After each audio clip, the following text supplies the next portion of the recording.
को भी ये सोचना चाहिए कि एक ही चीज़ को दिखा के 3-3 केस क्यों?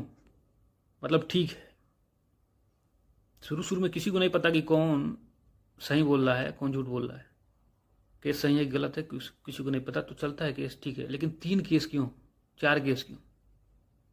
एक ही केस बनाओ ना मैट्रिमोनियल के लिए, उसी में आप जो सज़ा देना है सज़ा दो, उसी में मेंटेनेंस पास करो, सारा काम करो एक ही केस में, कि महीने में 1 तारीख पड़े, एक केस चले तो आदमी फ्री रहे कम से कम उससे।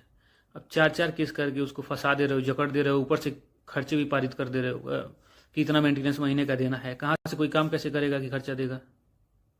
सरकार को इस बारे में सोचना चाहिए।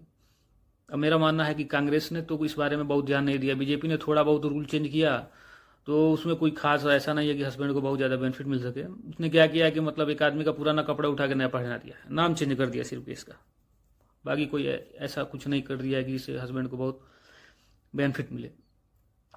सरकार को, सुप्रीम कोर्ट को इस चीज़ को ध्यान में लेके और सोचना चाहिए कि एक ही केस बनाए जिसमें सारी चीज़ें हों, खर्चा भी उसी में डिसाइड हो, मेंटेनेंस भी हो, सज़ा भी हो अगर कोई रियल में है तो, कुछ गलती की जाए तो उसके लिए, और जो बेगुनाह वो आराम से बरी हो जाए बाहर, जो उसके परिवार वाले को हरास न किया जाए।